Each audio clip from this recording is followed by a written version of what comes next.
우리가 만약에 천국을 보통 일반적인 광고처럼 15초짜리, 30초짜리, 1분짜리 광고를 날마다 한 번씩만 본다면 아마 이 땅에서 살고 싶은 사람은 없을 것이라고 생각합니다. 어느 날 어떤 목사님이 설교를 하고 나서 초청 시간을 가졌습니다. 성도 여러분, 천국에 가고 싶은 사람은 손 들어 보십시오 라고 했더니 정말 많은 사람들이 손을 들었습니다. 뭐 안 들은 사람이 없을 정도로. 그래서 이제 목사님이 이렇게 말했답니다. 그러면 지금 가고 싶은 사람은 앞으로 나오세요 라고 했더니 아무도 나오지 않았다고 합니다. 왜 그랬을까요? 천국을 가고 싶다는 소망은 있지만 당장 그곳에 가야 한다는 상황에 대해서는 아직 내가 준비가 부족하거나 두려움을 느낀다는 인간의 심리를 반영하고 있는 것이라고 생각합니다. 간혹 어떤 사람이 천국을 갔다 왔다고 말을 한 사람이 있습니다. 그런데 천국에서 본 것들이 각각 다릅니다. 어떤 사람은 다윗이 문지기로 있다고 하는 사람도 있고요. 어떤 사람은 엘리야가 마차를 끌고 있다고 하는 사람도 있고요. 여러 가지가 있습니다. 그러나 여러분, 우리는 성경적인 것, 그 성경의 그 이상을 말해서는 안 됩니다. 바로 성경 안에서 말을 해야 됩니다. 오늘은 제가 본 천국에 대해서 말씀드리겠습니다. 천국을 다녀온 것이 아닙니다. 여기 하나님이 주신 하나님의 말씀에서 저는 천국을 보았습니다. 천국은 어떤 곳일까요? 그 천국에 대해서 요한계시록 21장과 22장에 하나님께서 우리에게 알려주실 수 있는 최소한의 것을 말씀해 주시고 있습니다. 그 천국에는 있는 것이 있고 없는 것이 있습니다. 먼저 오늘은 내가 본 천국, 그 천국에 있는 것이 무엇인가를 보겠습니다. 우리가 거할 천국, 주님이 계신 그곳은 먼저 어떻게 생겼을까요? 요한계시록 21장 9절부터 11절에 보니까 마지막 7 재앙을 가득 담은 7 병을 가진 7 천사 중 하나가 내게 와서 나와 이야기하며 이르되 이리 오라. 내가 신부 곧 어린 양의 아내를 네게 보여주리라 하고는 영 안에서 나를 크고 높은 산으로 데려가 하늘에서 하나님으로부터 내려오는 저 큰 도시 곧 거룩한 예루살렘을 내게 보여주었는데 그 도시에 하나님의 영광이 있더라. 그것의 빛은 지극히 귀중한 보석 같고 벽옥과도 같으며 수정같이 맑더라. 자, 그 도시 예루살렘은 하나님의 영광이 있습니다. 그 영광의 빛은 귀중한 보석 같고 벽옥과도 같고 수정같이 맑았습니다. 여기서 신부와 어린 양의 아내는 교회를 말하는 것이죠. 우리가 살아갈 도시 새 예루살렘은 지극히 귀중한 보석 같습니다. 보석은 그 희귀함과 가치 때문에 존귀한 것을 상징하는데 이 구절에서 귀중한 보석은 하나님께서 그의 성도들을 얼마나 귀하게 여기시는지를 나타냅니다. 성도들은 그리스도의 보혈로 구원받아 하나님의 영광에 참여하게 되고 그로 인해서 그들 역시 매우 귀중한 존재로 여겨지는 것입니다. 보석의 맑고 투명한 속성은 성도들이 죄와 불의로부터 깨끗하게 된 상태를 나타냅니다. 벽옥과도 같고 수정같이 맑다는 말은 벽옥은 요한계시록에서 하나님의 영광과 그분의 성품을 표현하는데 자주 사용되었습니다. 벽옥은 다채로운 색상을 띠고 이것은 하나님의 다면적인 성품과 그의 무한한 영광을 나타내는 것입니다. 수정처럼 맑다는 것은 투명성과 깨끗함을 상징합니다. 이것은 성도들이 하나님 앞에서 얼마나 깨끗하고 흠없는 상태에 있는지를 시사해 주고 있습니다. 귀중한 보석 같고 벽옥과도 같으며 수정같이 맑더라라는 표현은 교회와 성도들이 하나님의 영광과 순결함을 반영하는 존재가 되며 그들의 영광스러운 상태를 상징적으로 묘사한 것이라고 볼 수가 있습니다. 이것은 하나님과의 안전한 교제 속에서 그들이 지니게 될 영광과 존귀를 나타내는 것입니다. 그럼 한 절 한 절을 볼까요? 요한계시록 21장 12절에 보니까 그 도시에는 크고 높은 성벽이 있었고 12문이 있었으며 그 문들에 12 천사가 있었고 그 문들 위에 이름들이 기록되어 있었는데 그것들은 이스라엘 자손들 12 지파의 이름들이니라 라고 했습니다. 새 예루살렘 그 도시는 높은 성벽이 있습니다. 그 도시 안에 들어가는 문은 12문이 있었습니다. 그 문들마다 천사가 지키고 있습니다. 그 문들마다 이스라엘 자손들 12지파의 이름들이 기록되어 있습니다. 13절 14절에 보니까 동쪽의 세 문, 북쪽의 세 문, 남쪽의 세 문, 서쪽의 세 문이 있고 그 도시의 성벽에는 12기초가 있었으며 그것들 안에 어린 양의 12사도의 이름들이 있더라. 동서남북으로 각각 세 문이 있는데 그 도시의 성벽에는 12기초가 있었습니다. 그것들 안에 12사도의 이름들이 있습니다. 그 예루살렘 성벽의 기초들은 12개의 보석들로 되어 있습니다. 요한계시록 21장 18절부터 21절에 보면은 12개의 보석에 대해서 나옵니다. 자, 한 절 한 절 볼까요? 18절. 그 도시의 성벽 건조물은 벽옥으로 되어 있고 그 도시는 순금이며 맑은 유리 같더라.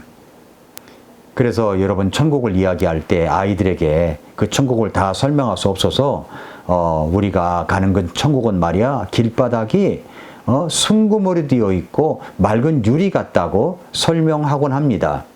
그런데 황금으로 이야기하기도 하죠. 그래서 황금과 순금은 어떤 차이가 있는가를 살펴봤더니 황금은 보통 순도가 100%가 아닙니다. 순금은 100% 금으로 이루어진 반면에 황금은 순도가 낮아서 다른 금속과 합금된 상태를 말합니다. 순금은 항상 노란색이지만 황금은 합금에 따라서 은을 더 많이 섞이면 더 밝은색, 구리가 섞이면 붉은색을 띨 수가 있습니다. 순금은 순수한 금이기 때문에 높은 가치를 지니고 있습니다. 그래서 투자나 어떤 상징적인 목적으로 많이 사용되는데 황금은 다양한 용도로 활용되기는 하지만 순금보다는 가치가 낮습니다. 우리가 가는 천국은 어떻게 되어 있다고요? 순금같이 맑은 유리로 되어 있습니다.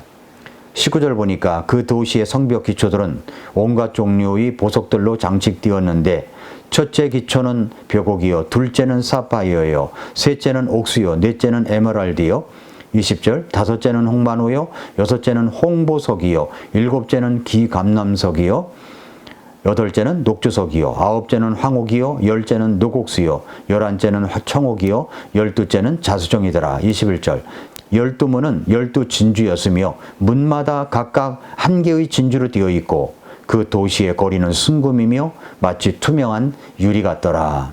우리가 살아갈 그 도시의 성벽 기초만 보더라도 이 정도인데 우리가 살아갈 집은 어떤 모습으로 지어져 있을까요?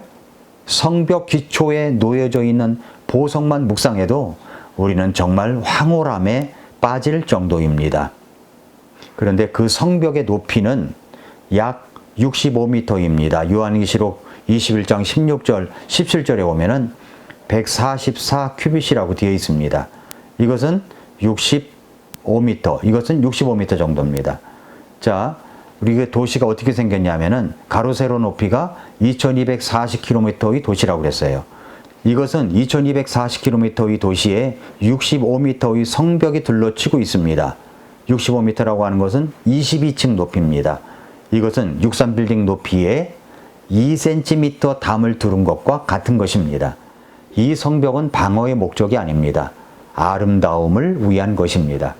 그 예루살렘의 문은 12개의 문이 있다고 했죠. 각 문마다 천사가 지키고 있는데 그 문마다 12지파의 이름이 기록되어 있는 그 문은 진주문으로 되어 있습니다.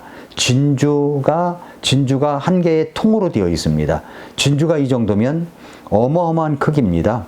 현재 세상에서 가장 큰 진주는 라우투아 무어 또는 가세 진주라고 불리는 진주인데 이것은 필리핀의 한 다이버에 의해서 1934년에 발견되었습니다.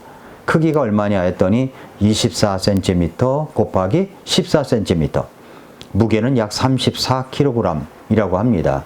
거대한 조개 속에서 발견되었다고 하는데 이 진주가 현재 세계에서 가장 크고 무거운 진주로 기록되어 있습니다만은 천국의 그 문마다 되어 있는 진주와 비교할 때 그 진주가 어느 정도인가를 우리는 짐작할 수가 있습니다. 천국에 있는 것, 강과 생명나무가 있습니다. 요한계시록 22장 1, 2절에 보니까 또 그가 하나님과 어린 양의 왕자로부터 흘러나오는 수정같이 맑은 생명수의 정결한 강을 내게 보여주니라. 그 도시의 거리 한가운데와 강의 양쪽에는 생명나무가 있어 그것이 12종류의 열매들을 맺고 달마다 자기 열매를 냈으며 그 나무의 잎사귀들은 그 민족들을 치유하기 위해 있더라라고 했습니다. 하나님과 어린 양의 왕자로부터 흘러나오는 수정같이 맑은 생명수의 정결한 강, 그 강이 흐르는데 그 강 양쪽에는 생명나무가 있습니다. 근데 이 나무마다 12종류의 열매들을 맺습니다. 근데 달마다 열매를 맺습니다. 이 천국에 삼위일체 하나님이 계십니다. 하나님 아버지가 계십니다. 어린 양이신 그 아들 예수 그리스도가 계십니다. 성령 하나님이 계십니다. 이곳에 거룩하고 선택받은 천사와 천상의 존재들이 있습니다. 예수님의 신부인 교회가 있습니다. 구원받은 사람들이 있습니다. 구원받은 이스라엘도 있습니다. 여기에 새 예루살렘의 영광이 있습니다. 요한계시록 21장 22절부터 26절에 보면은 또 내가 그 안에서 성전을 보지 못하였으니 이는 주 하나님 전능자와 어린 양께서 그 도시의 성전이시기 때문이라. 잘 들어보세요.